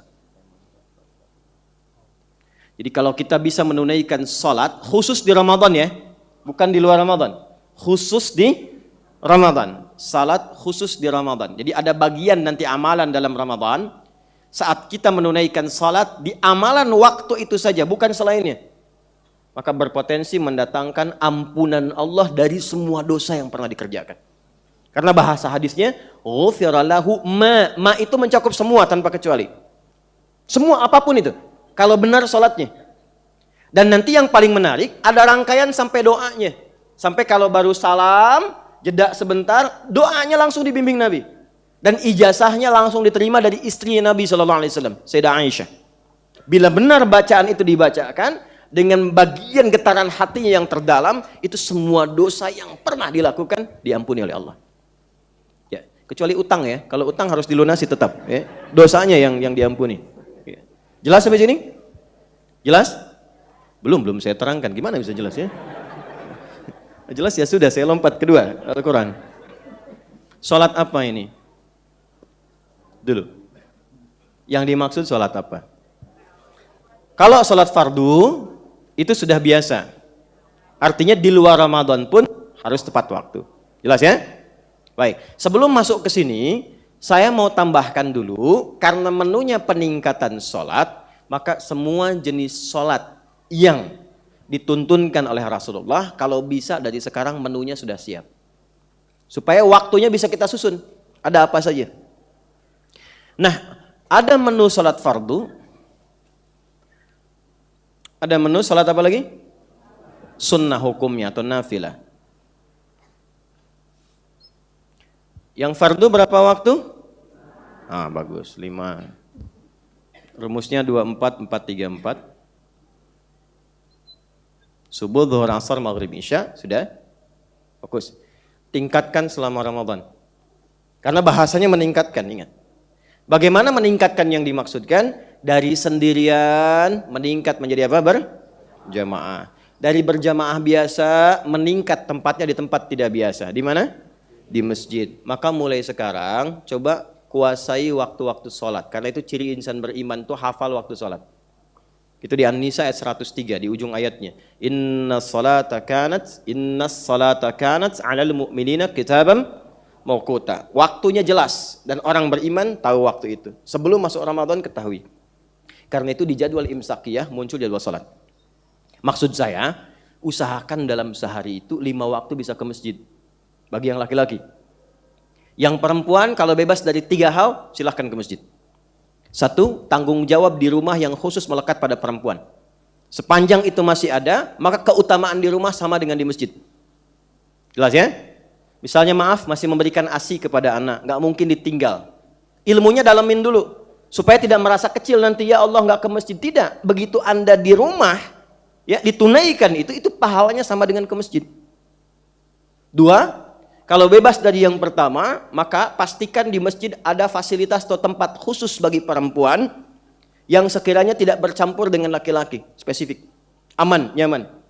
Yang ketiga, aman dari fitnah di jalannya. Jelas? Baik. Maka kalau yang 3 itu sekiranya tidak memenuhi, maka di rumah lebih utama. Dan hadisnya banyak sekali. Kemudian yang sunnah. Ini dibagi 2 secara cepat saja. Secara cepatnya. Ada rawatib, ada yang mutlak. Ini saya turunkan semua jenisnya karena pahalanya Ramadan khusus berlipat. Paling minimal 10 kali lipat di hari biasa. Paling minimal. Nanti diperlihatkan saat akan meninggal dalam sakaratul maut. Ya. Kalau pengen cepat lihat ya silakan. Sesuai ajal kan ya. Nanti kalau ngaji Al-Bukhari hadisnya nanti kita turunkan. Ya, kalau santri kami ngaji itu di awal-awal supaya bisa menyampaikan lagi. Teruskan. Jadi status berjamaah naik 10 kali lipat. Sunnah juga demikian, sedikitnya. Yang rawatib itu ada 12. Ya, saya langsung bacakan hadisnya saja. Man shalla 12 rak'atan. Man shalla 12 rak'atan fi yaumin wa lailatin. Siapa yang konsisten menunaikan salat 12 rakaat yang mengiringi salat fardunya siang dan malam. Arba'an qabla dhuhri. 4 sebelum zuhur. 4 rakaat sebelum zuhur. Teknisnya bisa 2, bisa 4 sekaligus. Jelas? Kemudian rak'ataini ba'daha, 2 rakaat setelah zuhur. 4 tambah 2 berapa? 6. Lalu selanjutnya, rak'ataini ba'dal maghrib, 2 rakaat setelah maghrib. 8. Rak'ataini ba'dal isya, 2 rakaat setelah isya. 10. Rak'ataini qabla subhi, 2 rakaat sebelum subuh. 12. Sudah? Buniya lahu bihinna baitun fil jannah. Yang selama hidupnya sampai sebelum meninggal konsisten dia mendawamkan itu, Allah akan hadiahkan satu istana di pinggiran surga untuknya. Ya. Kok di pinggir Ustaz? Ya terima aja dulu, alhamdulillah itu dapat istana. Terima dulu. Enggak usah banyak tanya, kerjain aja dulu gitu ya. Nah, itu semua sahabat yang menerima riwayat itu, semua yang menerima, maka mengatakan, sejak saya mendengar informasi itu, saya bertekad sampai akhir hidup akan mendawamkan itu. Menjaga maksudnya. Baik, jadi berapa jumlahnya? 12, oke. Kalau yang zuhurnya singkat, karena di kantor misalnya, waktunya cepat, tak punya waktu lama, maka boleh pakai rumusnya hadis Ibnu Umar, jadi 2. Hafidtu an Rasulillah sallallahu alaihi wasallam 10 rakaat. Saya hafal dari Nabi tentang salat sunnah berjumlah 10 rakaat, yaitu yang 4 sebelum zuhur itu bisa 2. Kalau sekiranya waktunya nggak memungkinkan. Maka orang yang terbiasa 4 dalam kondisi tertentu jadi 2, tetap dihitung pahalanya 4. Ya? Jelas ya? Baik. Teruskan. Apa hadis dalil yang tadi? idza maridal 'abdu aw safar kutiba lahu mithla ma kana 'alaihi muqiman sahiha. Itu hadisnya. Jika ada seseorang itu punya uzur atau dalam safar dan tidak memungkinkan mengerjakan amalan biasa yang ia rutinkan, maka pahalanya tetap dituliskan sempurna. Antum ada yang ta'lim kan nggak semua dari sini kan? Mungkin ada yang safar dari jauh kan? Baik, begitu dia safar ke sini mau pulang, dia jamak qasar, zuhur dengan asar. Karena qasar 4 jadi 2 kan? Asar 4 jadi 2. Dijamakkan, disatukan, ditakdim. Tunaikan di zuhur 2. Itu walaupun ditunaikan 2 pahalanya 4. Ya. Jelas? Dan tidak harus menunaikan sholat sunnah lagi. Ya jangan terlampau soleh. Yang fardu aja dikosor kan 2. Paham nggak? Yang wajib aja kan dikosor. Jadi jangan terlampau soleh. Maksudnya begini, kalau Anda terbiasa sholat sunnah dan waktu itu nggak sempat, itu pahala sunnahnya pun dituliskan. Nggak pakai dituliskan. Ini cara ngajinya begitu. Nah, sekarang khusus untuk perempuan. Laki-laki nggak usah ikutan. Bagi yang perempuan, hadisnya bisa dimaknai begini. Dalam keadaan suci, perempuan banyak mengaji, banyak menunaikan ibadah sunnah, itu saat haidnya dituliskan semua pahalanya. Walaupun tidak mengerjakannya. Gitu. Maka sebelum datang masa menopause-nya, perbanyak itu. Karena kasih Allah menjadikan sekalipun dalam keadaan gelisah, tidak normal secara psikologis, tapi pahala mengalir. Dan itu masanya terbatas. Itu hanya untuk perempuan. Nanti yang laki-laki kalau pas pengajian bapak-bapak saya sampaikan ya, yang khusus. Ini motivasi dulu. Yang mutlak apa saja? Yang mutlak itu ada yang bersanding dekat waktunya dengan waktu salat fardu, ada yang terpisah jauh. Yang agak dekat, syuruk. Syuruk itu masih rangkaian dalam salat duha. Jadi duha itu ada 3 waktu, awal waktu, pertengahan waktu, akhir waktu. Akhir waktu menjelang zuhur. Paling gampang awal waktu, ya, itu disebut dengan syuruk, naiknya mataharinya disebut dengan isyraq, pas di posisinya disebut dengan masyrik, lewat dengan gambaran satu tombak bayangan yang sama ya tingginya ya, dari bayangannya itu masuk kategori syuruk awal namanya. Di waktu fajar, syuruk awal. Perhatikan baik-baik, fokus. Ini syuruk ini adalah nama lain dari awal waktu duha. Jelas? Kalau dikonversi paling gampangnya 1 jam setelah waktu subuh lah, paling gampangnya begitu. Ya, paling cepatnya. Jadi kalau sekarang misalnya 4.35 ya kurang lebih misalnya 5.40 itu udah masuk ke syuruk. Jelas? Ambil 1 jam lah. Kalau mau misalnya mau di sedikit dinaikkan, boleh tambahkan 15 menit lagi atau 30 menit. Apa hadisnya keutamaannya? Man shallal ghadata fil jama'ati thumma yaq'udu yadhkurullaha thumma yusalli rak'ataini. Siapa yang menunaikan salat berjamaah, salat subuh, jamaah syaratnya. Kenapa disebutkan jamaah? Punya 2 arti. 1, menekankan ke masjid bagi yang laki-laki. Yang kedua, bagi yang punya uzur tak mampu ke masjid seperti perempuan atau yang lain yang misalnya laki-laki, ada uzur yang syar'i, yang terbiasa tapi tak mampu, minimal jamaah. Lalu dia duduk setelah itu berzikir. Ya, zikir itu banyak, sambil baca Quran itu zikir. Quran disebut zikir. Quran surah 15 ayat ke-9. Inna nahnu nazzalna dzikra. Sambil kalimat thayyibah, subhanallah, alhamdulillah, zikir pagi dibaca dan seterusnya sampai muncul syuruk. Itu zikir. Quran surah 4 ayat 103. Fa idza qadaitumus salata fadhkurullah. Ya. Atau apalagi berdoa, perbanyak doa, itu zikir. Quran surah ke-7 ayat 205. Atau ikut kajian. Itu zikir. Ya, termasuk bagian dari zikir umum. Quran surah ke-3 ayat 191. Alladzina yadhkurunallaha qiyaman wa qu'udan. Ya, wa 'ala junubihim. Itu kalau dikerjakan sampai tiba waktu syuruk, salatnya 2 rakaat. Fakana 'alaihi ka ajri hajjin wa umratin. Maka dia dapat pahala senilai haji dan umrah. Sempurna, sempurna, sempurna. Jenis pahalanya. Ramadan ditunaikan 2 kali lipat. Duha pertengahan bisa sampai 4 rakaat. Ini yang pengganti zikir seluruh tubuh. Dan ini yang mempercepat hadirnya rizki terbaik dari Allah. Duha pertengahan. Kalau sekarang dikonversi sekitar 7:30 lah, ya, sampai jam 10-an kurang lebih. 4 sampai 8 rakaat bisa. akhir duha, menjelang dekat ke zuhur. Ya, kurang lebih setengah 11 sampai setengah 12-an tuh, itu akhirnya. Jelas? Masuk lagi lanjut. Zuhur sudah kan ya? Sebelum dan setelahnya ada asar. 4 rakaat sebelum asar. 4 rakaat sebelum asar. Karena sebelum itu bahasa Arabnya qobla. Ya, kalau disambungkan qobla sholatil asar, sebelum sholat asar. Kalau dibuang sholatil asarnya, maka diikutkan dengan ya, ditambahkan dengan ta, disebut qobliyah. Jelas? Qobliyah itu ada yang sifatnya rawatib, ada yang sifatnya mutlak. Jelas? Baik, kalau sudah qobla, nggak usah disebutkan sebelum lagi. Kalau sudah ba'da, nggak usah disebutkan setelah lagi. Kita ketemu di An-Nur ya, kapan? Ya itu setelah ba'da asar lah. Ya. Berarti isya tuh. Ba'da asar kan maghrib, ya kan? Setelah ba'da asar isya. Ini 4 rakaat. Hadisnya dari Ibnu Umar radhiyallahu taala anhuma. Apa bunyinya? Rahimallahum ra'an shalla qabla al-'asri arba'an. Hadisnya sahih. Allah akan menambah rahmat bagi seorang hamba yang membiasakan sholat 4 rakaat sebelum asar. Bisa 2, bisa juga 4 sekaligus. Jelas? Kemudian lanjutkan. 2 rakaat sebelum isya.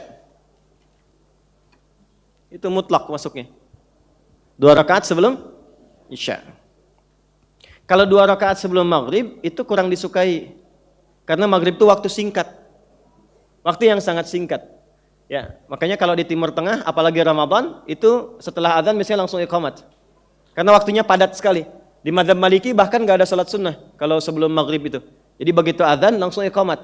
Kenapa? Karena maghrib ke isya waktunya padat. Dikhawatirkan kalau ada orang terlambat belum maghrib, ya mau mengejar dia dalam transit atau berperjalanan, justru kepadatan itu menjadikan dia terlambat nantinya.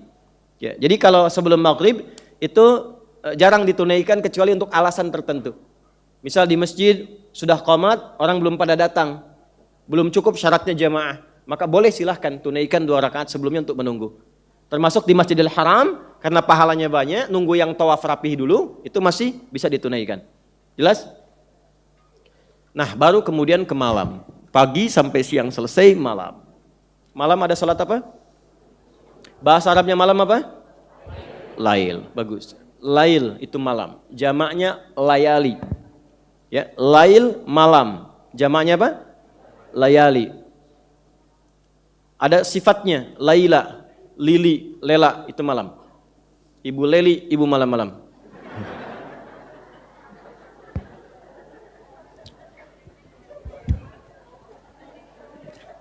Lihat sini. Fokus. Salat Ramadan yang berpeluang mendapat ampunan Allah hadirnya di malam hari. Jelas? Kalau yang ini pahalanya banyak, berlipat-lipat. Tapi yang ini spesial. Untuk yang malam itu spesial. Jika mampu bangun di malam hari, menunaikan sholat di waktu itu, maka peluang yang pertama didapatkan adalah menggugurkan semua dosa-dosanya. Jadi yang dimaksud hadis man qama ramadhana imanan wa ihtisaban ghufira lahu ma taqaddama min dzambi, itu yang dimaksud salat malam. Tadi bahasa Arabnya malam al-lail digabungkan dengan salat disebut dengan salatul lail. Sifat penunaiannya dengan sempurna, tegak sesuai dengan aturan disebut dengan qiyam. Maka ada istilah qiyamul lail itu. Kata dasarnya qoma. Sudah? Persiapannya aqoma, sifatnya iqamah. Aqama yuqimu iqamatan. Kenapa sebelum sholat ada iqamah? Memberikan pesan, ayo siap-siap menunaikan sholat sesuai dengan aturan. Handphone silentkan atau matikan dulu. Jangan sampai begitu sedang takbir handphone bunyi. Sorry, I'm praying. Nah, banyak tuh di beberapa tempat demikian. Maaf, saya sedang sholat. Nanti nelpon lagi. Tapi dia batalin tuh. Ya, jadi kondisikan hati, tujuan, pikiran dan sebagainya. Itulah iqamah. Jelas? Nah, sifat dari penunaian kata qama ke qiyam wujudnya salat waktunya malam. Kadang disebut qiyamul lail, kadang disebut dengan salatul lail. Bila ditunaikan dengan Ramadan, maka disatukan kalimatnya ke dasar man qama ramadhana. Jelas sampai sini? Nah, sekarang apa jenis salat lail yang dimaksudkan?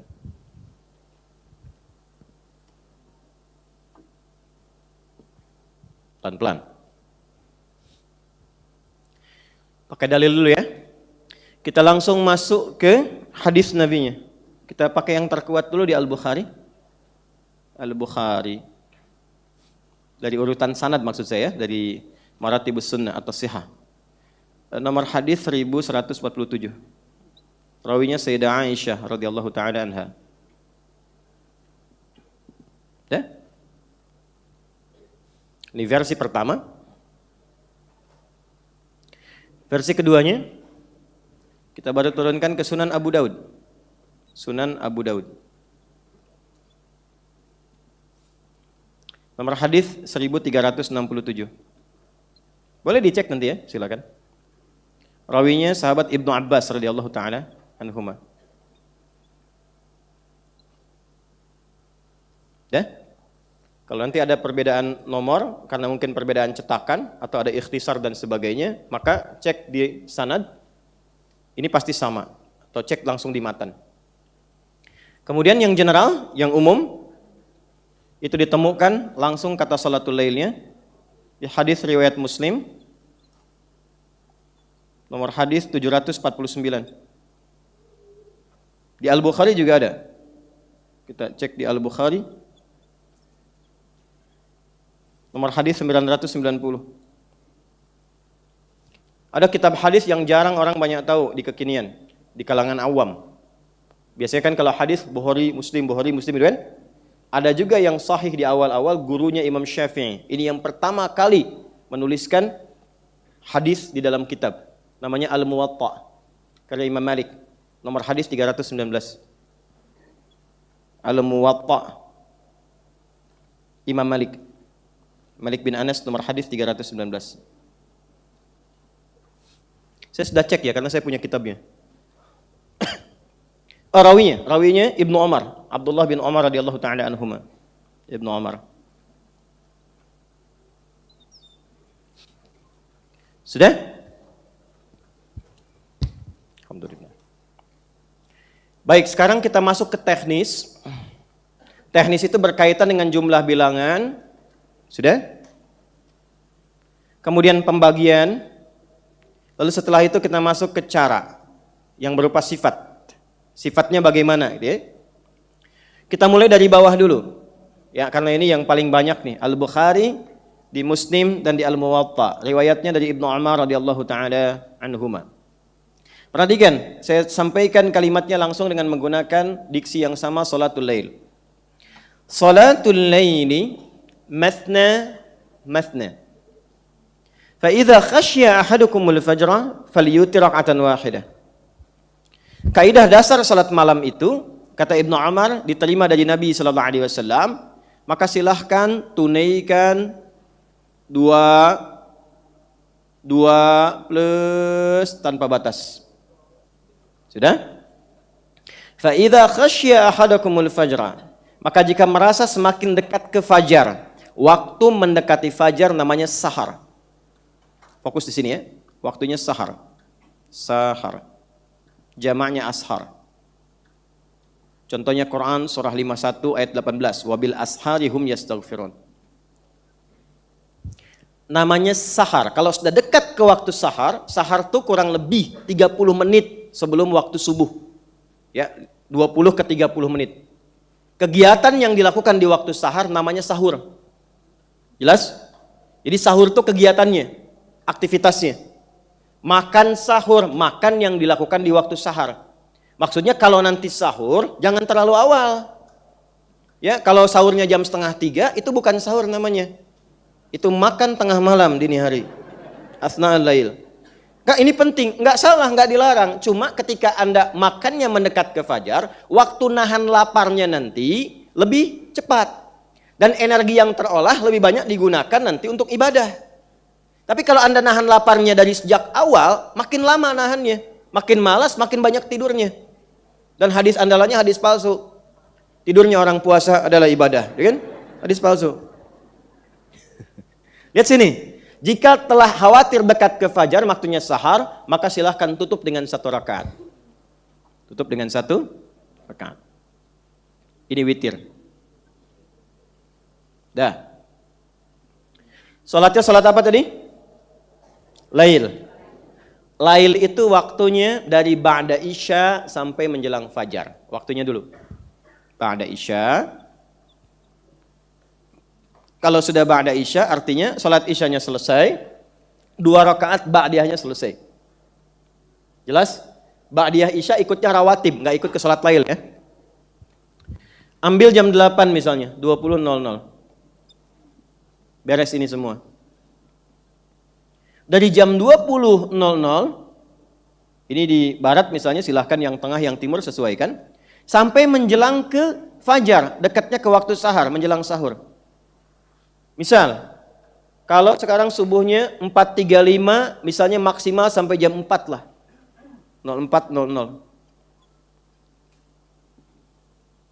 Silahkan terbentang untuk sholat malam di malam Ramadan itu dari ba'da isya kisaran jam 8 sampai menjelang jam 4. Silahkan, luas waktunya. Anda boleh pilih. Mau ba'da isya langsung boleh. Ya, Nabi kadang-kadang istirahat, lalu malamnya bangun. Ya, di tengah malam. Nabi tunaikannya tengah malam kadang-kadang untuk mendapatkan kenikmatan lebih gitu. Tapi kalau Anda khawatir malamnya nggak bangun, kesiangan, ya, mendekat ke sahur, maka segerakan ba'da isya. Seperti Umar bin Khattab pernah menyontohkan, mempraktekkan di masyarakat. Intinya, malamnya bisa diawali dari ba'da isya sampai menjelang ke fajar. Paham? Berapa jumlah rakaatnya? Standar utamanya terbuka. Paling dasar kata Ibnu Umar, paling sedikit 2. Paling sedikit. Tambah 2. Tambah 2. Tambah 2. Berapa banyak? Nggak ada batasan. Yang penting sebelum Anda masuk ke waktu sahar, khawatir akan tiba sahur segera akan terganggu kehusyuannya, segera witir 1 rakaat. Ini yang paling dasar. Jelas? Halo, jelas? Alhamdulillah. Ustadz, kalau nggak ada standarnya, nanti orang bebas milih, walaupun itu benar. Saya 2 aja deh, witir 1. Kok cuma 2? Hadis Nabi. Tapi bagaimana Nabi mempraktekkan dari semua pilihan itu, maka dirincikanlah oleh hadis-hadis berikut. Yang standar Nabi kurang lebih berikut, yang standar yang banyak dilakukan. Jika Nabi ada di kediaman Sayyidah Aisyah, maka dalilnya Al-Bukhari nomor hadis 1147 dikonfirmasi oleh seorang tabi'in kepada Sayyidah Aisyah Ummul Mukminin, sepeninggal Nabi Sayyidah Aisyah mengajar. Jadi boleh perempuan mengajar. Di antara muridnya ada sahabiin, ya, sahabiat dan sahabiin, ashab. Kalau laki-laki pakai hijab, tutup, ya. Kalau perempuan terbuka bebas. Maka di antara yang datang namanya Abu Salamah bin Abdurrahman, tabi'in. Datang kepada Sayyidah Aisyah untuk mengkonfirmasi bagaimana sifat salatnya malamnya Nabi SAW. Berapa jumlah rakaatnya, bagaimana teknisnya, bagaimana panjang dan ketenangannya. Maka dia bertanya, kaifa kanat salatu laili li Rasulillah sallallahu alaihi wasallam atau kama qala. Bagaimana sifat salat malamnya Nabi sallallahu alaihi wasallam? Maka dijawab oleh Sayyidah Aisyah, maka yazidu fi Ramadan atau fi ghairi, sepanjang tinggal di rumah saya. Perhatikan cara menerjemahkannya. Sepanjang beliau ada di rumah saya, ya, karena Nabi diperkenankan menikah lebih daripada 4 istri kan. Dengan hikmah, semua istri Nabi itu mewakili karakter semua perempuan di muka bumi. Makanya disebut ummahatul mukminin. Jadi ibu belajar tuh untuk menemukan karakternya kira-kira dekat ke siapa. Ya, siapa yang mirip Sayyidah Khadijah tapi agak mustahil kiranya, ya. Agak susah. Betul, betul. Misal begini, ada karakter ibu yang senang pengajian, senang ngajar. Nah, itu mirip Sayyidah Aisyah. Ada yang senang fashion, model, berhijab dan sebagainya. Itu seperti Sayyidah Zainab binti Jahsy. Ada yang senang bikin kue? Bikin kue dari tepung. Itu seperti Sayyidah Saudah binti Zam'ah. Ada karakternya begitu. Nah, ibu lihat karakternya ibu senang kemana, pelajari fikihnya dari istri-istri Nabi. Supaya bergembira, bahagia dan ada pahalanya, Bu. Kalau Sayyidah Khadijah agak susah memang, tapi ya nggak apa-apa. Standar gampangnya gini, suami banyak masalah dari kantor, pulang ke rumah, buka ibu pintu, lihat wajah ibu, setengah masalah hilang. Itu tandanya dekat. Ya. Di kantor udah banyak masalah, di jalan pampim-pampim, akumulasi nyampe rumah, Assalamualaikum Abi. Waalaikumsalam, Masya Allah. Hilang masalah, setengah. Itu Sayyidah Khadijah. Setengah. Betul. Di Al-Bukhari, Jabir bin Abdullah. Ya, begitu gelisah datang melihat Sayyidah Khadijah setengah masalah. Zammiluni, zammiluni, selimuti, selimuti. Gelisah, khawatir, sedang takut. Keluar kata-kata yang indah itu. Kalau bahasa kitanya, suamiku sayang, kau orang baik. Selalu menyambung persaudaraan silaturahim. Selalu berbagi. Gak pernah punya musuh. Yakinkan pada hatimu yang paling dalam. Aku akan selalu bersamamu dalam suka dan duka. Masya Allah. Ibu kapan terakhir mengatakan itu pada suami? Nyampe rumah, Assalamualaikum Abi. Aduh, masalah nih. Itu namanya masalah mah.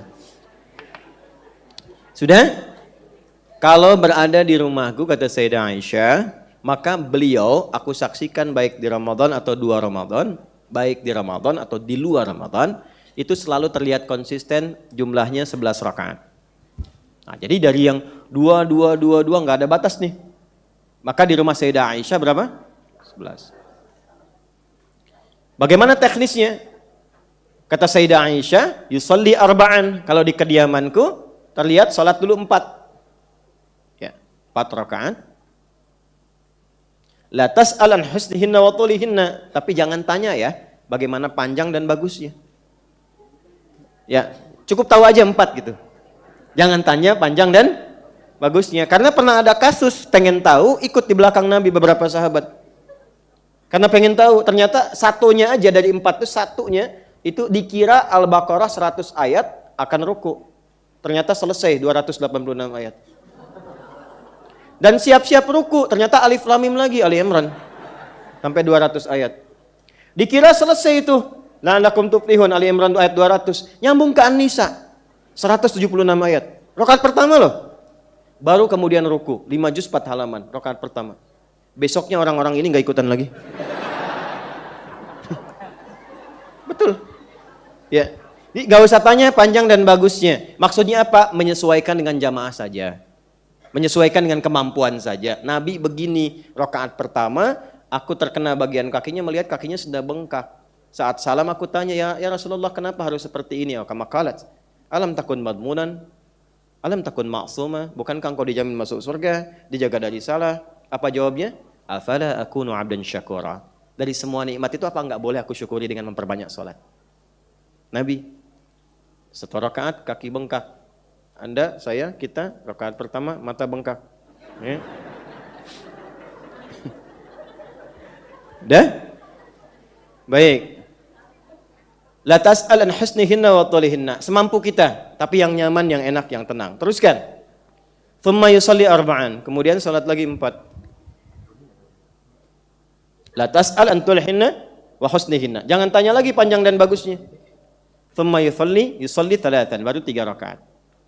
4 tambah 4 tambah 3 berapa? 11. Dah ya? Ini. Nah, sementara di rumah Sayyidah Maimunah, ketika Ibnu Abbas radhiyallahu taala anhuma menginap di rumah beliau ini karena ingin melihat kebiasaan bangun tidurnya Nabi di malam hari. Baik, itu nanti didokumentasikan dengan sempurna oleh Abu Daud. Nama aslinya Sulaiman dari Sijistan, dikenal Sulaiman As-Sijistani. Hafal banyak hadis sampai lunak lisannya melunakkan hadis. Ditanya apa aja jawab. Hadis ini, hadis itu, ini sahih, ini dhaif. Sampai dikomentari oleh para ulama termasuk Ibnu Qayyim Al-Jauziyah berkata, kalau ada Nabi Daud bisa melunakkan besi dengan tangannya, ini Abu Daud melunakkan hadis dengan lisannya. Ya, ada yang menyebutkan kunyah, ada yang menyebutkan kisah tadi. Maka dikenallah dengan Abu Daud punya kitab namanya Sunan. Sunan itu kitab hadis yang disusun berdasarkan riwayat fikih. Ya, berdasarkan urutan fikih. Makanya dibuka dengan taharah, wudu, salat. Kalau ini Jami' Al-Bukhari, temanya umum. Kembali nomor hadis 1367.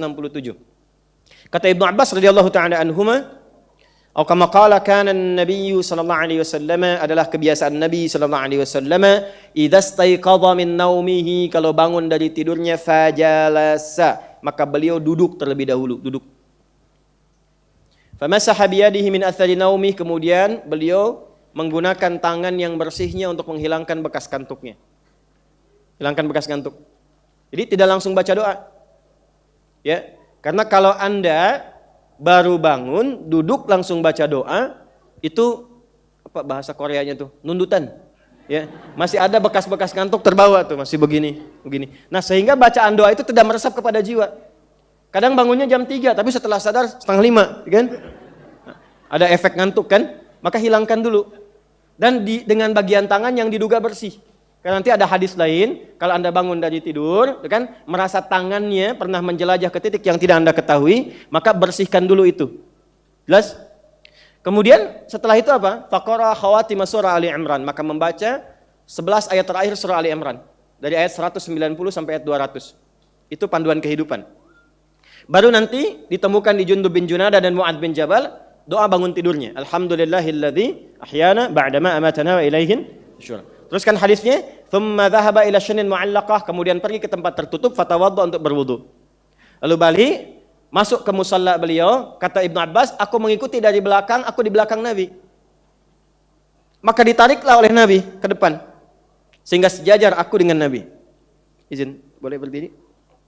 Ya. Jazakallahu khair. Tolong di belakang. Ini ya, kurang lebih begini posisinya, lalu ditarik ke depan sehingga sejajar begini.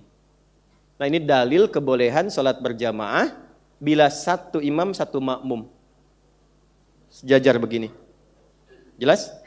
Laki-laki ya, ini kebolehan. Jadi boleh dengan seperti ini posisinya bila, lihat lagi hadisnya dengan sempurna, bila dikhawatirkan makmum dalam kondisi yang harus kita jaga, seperti masih anak-anak, kan? Seperti dalam kondisi untuk berlatih, memberikan kenyamanan dan sebagainya. Tapi kalau nanti dalam posisi yang biasa atau standar, sudah nyaman, sudah baik, boleh mengambil jarak agak sedikit di samping, dengan jarak satu kepalan, agak sedikit ke belakang di sini. Jadi ada dua nanti, boleh sejajar, boleh sebagian di samping begini. Jelas? Silakan kembali. Ini hadisnya banyak pelajaran di sini. Singkatnya apa? Maka aku saksikan, yusolli rak'ataini, 2 rakaat. Thumma yusalli rak'ataini, 2 rakaat. Thumma yusalli rak'ataini, 2 rakaat. Thumma yusalli rak'ataini, 2 rakaat. Thumma yusalli rak'ataini, 2 rakaat. Fal yutir rak'atan wahidah, kemudian witir 1 rakaat. 1, 2, 3, 4, 5. 5 kali 2 berapa? 10. Tambah 1, 11. Jadi dikonfirmasi oleh Ibnu Abbas di rumah kediaman Sayyidah Maimunah radhiyallahu taala anha, jelas bukan di rumah Sayyidah Aisyah kan? Ya, ternyata 11 juga. 11 juga. Nanti ada hadis lain di Al-Bukhari, di keterangan Sayyidah Aisyah pernah 13, tapi yang 13 itu 2 terakhirnya adalah ternyata 2 rakaat sebelum fajar. Karena beliau saking panjangnya itu sampai mendekat ke fajar. Jelas ya? Teruskan. 2, 2, 2, 2, 2 plus 1. Jadi berapa jumlahnya? 11. Jadi ini standar yang paling standar yang banyak dikerjakan. Karena nanti pernah 7 pernah, 9 pernah. Tapi dari kesaksian yang paling banyak itu seringkali 11 rakaat. Jelas sampai sini? Baik, pelan-pelan. Ini nggak usah banyak tafsir ya. Ya, jadi jangan katakan yang paling benar 4-4-3. Yang paling benar 2-2-2-2-2-1. Enggak. Mau 4-4-3 boleh. Karena nggak ada kaitan. Apakah misalnya MU kemarin menang formasi 4-4-3 atau bukan, nggak ada hubungan. Ya, Anda mau 4-4-3 boleh, mau 2-2-2 ujungnya 1 boleh. Baik, standarnya berapa? 11. Ini dulu. Pelan-pelan, pelan-pelan. Tapi 1 rakaatnya berapa lama? 5 juz 4 halaman kan? Jadi kalau sunnah jangan tanggung. Ya, ini udah 11 yang dibaca cool semua. Wajah-wajahnya cool kan, cool semua gitu. Tidak. Nabi itu 11 bacaannya panjang, bisa berjam-jam. Karena yang diperbanyak bacaan Qur'annya. Ya. Bukan fokus pada jumlah rakaatnya, bacaan Quran yang diperbanyak karena pahalanya ada di situ. Sepeninggal Nabi pada nggak kuat ngikutin. Akhirnya Umar jenius, cerdas. Gimana caranya bacaan tetap panjang sama dengan bacaan Nabi, tapi tidak keluar dari ketentuan Nabi. Maka dipadukanlah rumus ini dengan rumus yang pertama dari Ibnu Umar. Kan dari Nabi nggak ada batasnya. Maka oleh beliau yang tadinya panjang dipecah dua. Pecah dua. 11, witirnya simpan 1. Berarti 10 kan? 10 kali 2 berapa? 20. Tuh. Sudah? Saya ulang. 10 kali 2 berapa? 20. Pelan-pelan teman-teman sekalian. 2, 2, 2, 2, 2, plus 1. Ini jadikan 20. Maksud 20 itu untuk memecah bilangan panjangnya supaya nggak terlampau lama seperti yang di awal. Tapi durasinya masih sama. Tapi berdirinya nggak terlalu lama. Sehingga merasa nyaman dengan itu. Baru witirnya pun ditambahkan dengan 3. Yang tadinya 1 jadikan berapa? 3. Dipecah lagi kan panjang lagi walaupun 1 rakaat. Bagi 3. Maka 20 plus 3 jadi berapa? Nah inilah kemudian rakaat yang juga viral di 23 rakaat. Jadi ada sanadnya juga. Ya, jangan Anda katakan bid'ah. Masa menuduh Umar bid'ah? Dan jangan katakan ikut Umar ikut Nabi. Saya nggak ikut Anda. Gitu karena nggak mungkin Umar menyalahi Nabi. Kan Khulafa'i Rasyidin Mahdiyin yang diberi petunjuk oleh Nabi. Umar tuh berijtihad supaya bacaannya sama dengan Nabi, tapi cara pelaksanaan nggak melanggar ketentuan Nabi. Maka dipadukan 2 hadis. Silahkan 23 ya, tapi juga disamakan ya jumlah bacaan durasinya, jangan cepat-cepat juga. Makanya sangat agak aneh kalau ada yang 11 rakaat 1 jam, yang 23 5 menit. Assalamualaikum. Ya, itu sudah pasti berbeda dengan ketentuan hadis, berbeda spiritnya beda, motivasinya beda. Ya, Anda kan belum tahu aja ilmunya, ya udahlah terserah Anda. Ya, bukan, ilmu itu kan diatur dengan sanad. Kalau semua orang kreativitas ya semua punya versinya masing-masing. Harus ada standar, makanya kata Imam Muslim, babul isnad minad-din. Sanad itu bagian dari agama. Benar belajar, benar ibadahnya. Salah belajar, salah praktek ibadahnya. Paham? Ya, jangan dipotong video saya ya, dari awal sampai akhir tuh. Dah, 1 itu. Jadi, kalau mau 11 silahkan. Mau 23 silahkan. Ya, di Mekah 23, di Madinah 23, bahkan ada sahabat yang 39. Tapi semangatnya apa? Mengikuti jejak Nabi. Ya, jadi jangan juga yang kemudian yang 11 pun banyak didiskon ayatnya. Saya masih ingat sampai sekarang, berbekas betul itu. 97 saya masuk pesantren di Garut. Itu Ramadan. Imamnya kakak kelas tingkat paling tinggi kelas 6. Tingkat paling tinggi, saya baru masuk kelas 1. Alam pertama. Bacanya 6 harokat lagi. 6 harokat yang Al-Fatihah itu. Ya, 6 harokat itu yang 3 detik ya. Bismillahirrahmanirrahim. Sudah sampai waladhdallin, selesai. Yasin. Waduh, celaka saya bilang nih. Saya santri pertama datang, udah dapat Yasin.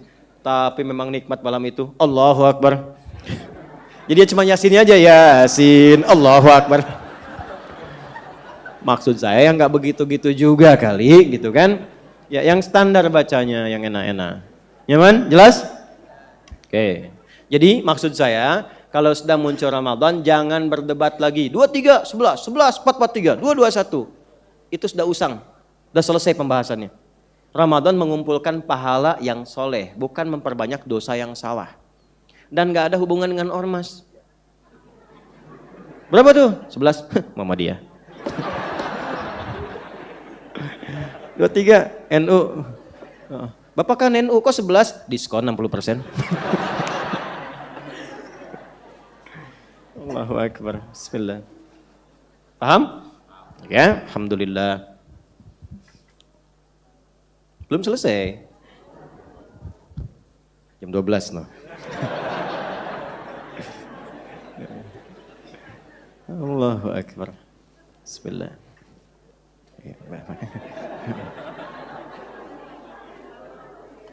Dah. Salatnya salat apa namanya? Lail itu masih waktunya. Betul, salat lail Nabi menyebut qiyam Ramadan.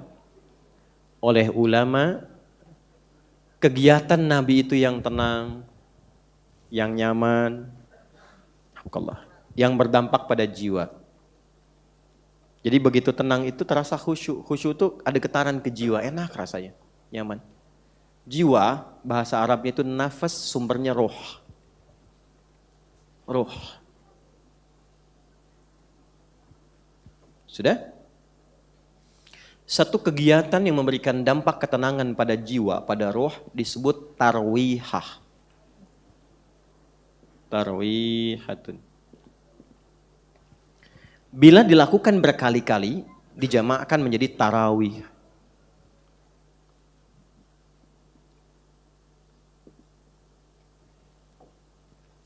Jadi tarawih itu menunjukkan sifatnya.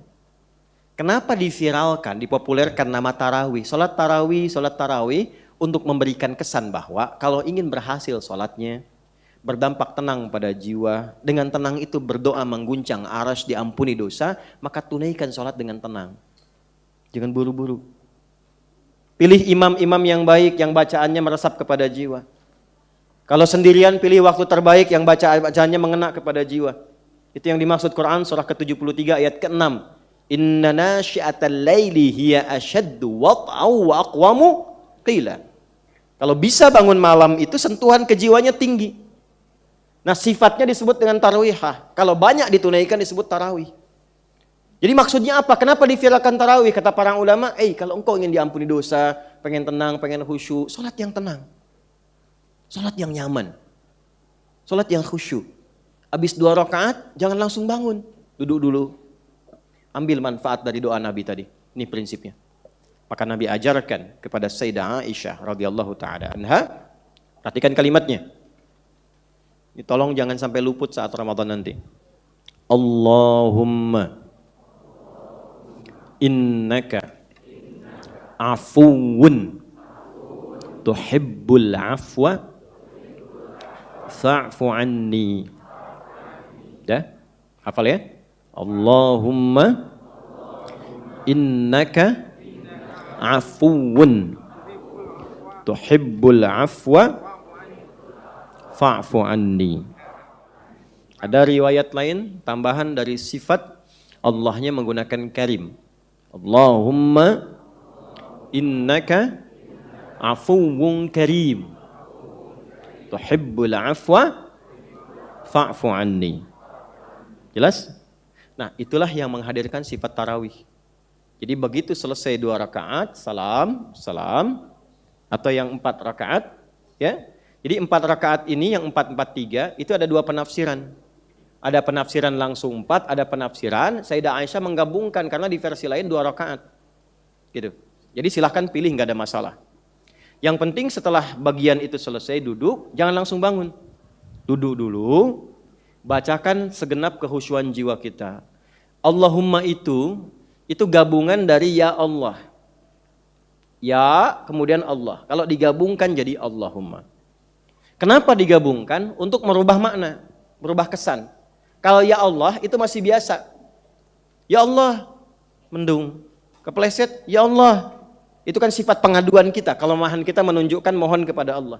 Tapi kalau Anda ingin bermohon dengan ketundukan, ketawaduan, kekhusyuan, maka rubah kalimatnya dari ya Allah menjadi Allahumma. Jelas? Maka kalau membacakan doa ini, tundukkan diri kita. Jangan mengangkat diri. Bacakan dengan lembut. Minta dengan sepenuh hati. Allahumma. Rasakan. Innaka afuwun. Ya. Sungguh aku meyakini bahwa engkau yang paling pemaaf yang menghapuskan semua dosa.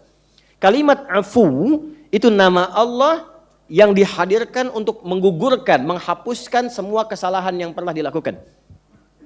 Ya, kesalahan dalam bahasa Arab itu khati'ah.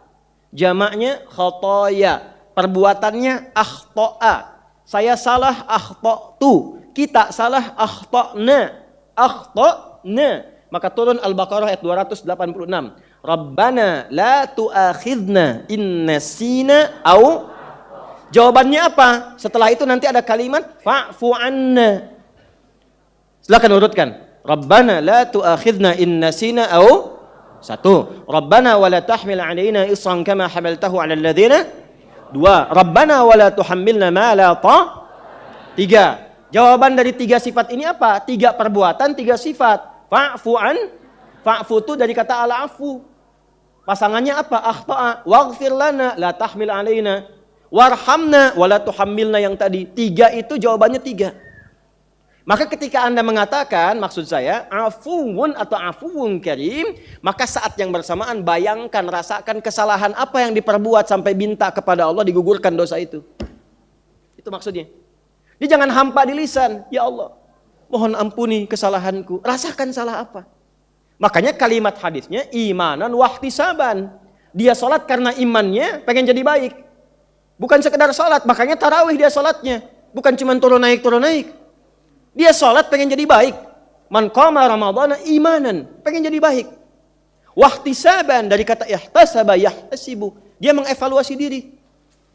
Dia ingat ujung kepala sampai ujung kaki. Maka yang paling nikmat tuh malam pertama, saat menunaikan tarawih, coba evaluasi. Dosa apa yang pernah hadir di wajah, di lisan, di pikiran pernah berprasangka yang tidak baik. Pernah bertutur yang tidak baik. Lalu hadirkan sosok itu. Berapa kali Anda membentak pada orang tua? Berapa kali menghadirkan muka yang tidak enak pada ibu Anda? Ayah Anda? Berapa kali berdusta pada suami atau sebaliknya? Berapa kali mengingkari janji? Berapa kali berpikir yang tidak bagus? Berapa kali mencela orang lain? Berapa kali merasa diri yang paling soleh? Merasa diri paling berilmu? Padahal Anda itu hamba yang banyak dosa, yang berharap surga. Sementara merasa kesalahan banyak. Maka ini momentumnya. Ihtisabannya dipakai. Ingat-ingat ujung kepala sampai ujung kaki. Kalau merasa ada yang kurang, teruskan rakaat keduanya. Merasa ada yang kurang, rakaat selanjutnya. Sampai ke ujung ditutup, air mata itu sudah keluar, hati jadi tenang. Makanya begitu selesai tarawih, bedanya apa? Tingkat keberhasilannya, parameternya ketika hati merasakan kelapangan. Dan ketika seseorang hatinya sudah lapang, itu tandanya taubatnya diterima oleh Allah Subhanahu wa taala. Buka Quran surah ke-4, An-Nisa ayat 100. Orang hijrah yang taubat itu tandanya diberi kelapangan. Wa may yuhajir fi sabilillah yajid fil ardi muragaman katsiran wa sa'ah. Wa may yakhruj min baitihi muhajiran ila Allah wa rasulih thumma yudrikul maut faqad waqa'a ajruhu 'ala Allah. Siapa yang mau berhijrah di sini, hijrah itu meninggalkan yang salah menuju yang saleh. Karena ayat ini terkait juga dengan kisah seseorang yang punya banyak berbuat maksiat, membunuh banyak orang, pengen taubat. Mau datang ke majelis ilmu, dia evaluasi dirinya, ingat-ingat, istighfar, sadar, menangis sampai di jalan meninggal. Maka turun ayat, kalau masih hidup diterima taubat hijrahnya, maka diberikan kelapangan di hatinya. Makanya kalau Anda mau hijrah, mau taubat, memperbaiki diri, jangan berharap dunia dulu. Yang Allah berikan bukan harta. Kalau Anda mau pindah pekerjaan supaya lebih mudah menunaikan sholat, rezekinya tetap datang dengan baik, yang diberikan itu bukan proyek dulu, tenang dulu hatinya. Nanti dengan ketenangan hati ini menerima berapapun ridha, itu qanaah namanya. Makanya dikasih berapapun akan cukup yang begitu. Karena rezekinya Allah berkahi. Dapatnya memang cuma 1 juta, tapi sampai akhir bulan semua cukup. Bahkan ada yang nggak kepake. Mau beli makan, teman traktir. Musim buah dikirimin. 1 juta awet sebulan. Mungkin nggak? Kan teman saya $50 awet 4 tahun. Betul, dibawa ke Libya, dikasih ibunya. Teman kami dari Bukit Tinggi. Temu saya panggilnya Nyak tuh. Mana Nyak tuh? 50 kasih mama tuh. $10. Awet 4 tahun. Dan $50 itulah yang beliau niatkan untuk menghajikan ibunya. Kan fasilitas dikasih kan, tabung. Di setiap musim panas kerja, akhir selesai telepon ibunya, "Mak haji mak," katanya. Hajikan ibunya. Dan $50-nya awet sampai akhir. Itu berkah namanya. Ya. Temennya ya nggak punya, $1 nggak ada. Mau berangkat ibunya bingung sepatunya dari mana gitu. Alhamdulillah dia berusaha yang sama dengan cara yang berbeda. Ibunya haji juga. Ya, alhamdulillah. Nah, itu temannya yang sekarang ada di hadapan Anda. Alhamdulillah gitu. Berkah itu indah, berkah itu enak. Kalau sudah berkah itu Allah berikan, dekati dulu Allahnya. Kalau punya Allah itu segala ada. Sekarang problemnya diukurnya dengan materi terus gitu, capek. Anda tuh punya Allah yang maha segalanya. Punya Allah. Kalau sudah punya Allah semua tenang. Itu yang kurang. Makanya tauhidnya diperdalam. Belajar tauhid yang kuat. Supaya rasa itu ada. Jadi berhadapan dengan apapun karena punya Allah, semuanya ringan. Nah, latihan ini untuk menjadikan kita punya Allah. Setelah tarawih lebih tenang, lebih enak gitu. Melihat segala sesuatu itu lebih luas. Jadi ada masalah dilihat dengan sabar, ada rezeki dilihat dengan syukur. Semuanya sama dari Allah. Kalau sudah seperti itu, kalau ada rezeki itu nggak terlalu berlomba dengan rezeki. Nggak terlalu bangga yang tidak pada tempatnya, hanya untuk pamer. Capek hidup begitu. Capek. Mobil banyak dikumpulin cuma buat dipanasin. Diupdate status. Capek. Mau sampai kapan hidup begitu? Ya, alhamdulillah kayak saya tuh. Nggak ada, nggak punya, mau berangkat, alhamdulillah ada. Tuh kan? Pakai baju, alhamdulillah, saya ujung kepala sampai ujung kaki, alhamdulillah. Setidaknya bisa dikatakan nggak beli lah. Dibeli, Allah kasih, lewat jalan-jalan yang macam-macam. Tapi kita tidak merasa memiliki itu, tidak merasa punya, tidak merasa dan macam-macam. Allah kasih yang baru, yang ini lepas, kasih yang baru, yang itu lepas, alhamdulillah. Ya. Jadi hadirkan Allah dalam jiwa kita. Latih tauhidnya. Kalau sudah begitu tuh Allahu Akbar. Kita nggak bisa mengungkap. Makanya kalimatnya fabi ayyi ala'i rabbikuma kadziban. Jadi kita bingung cara mengekspresikannya gitu. Kecuali dengan meningkatkan ibadah. Manfaatkanlah Ramadan sebaik-baiknya. Barangkali kita baru bisa membahas untuk sholat saja dulu, ya, tarawih. Jadi saya ingin betul-betul tahun ini betul-betul tarawih. Bukan cuma sholat, bukan cuma bangun, bukan keras-kerasan amin. Amin. Ya.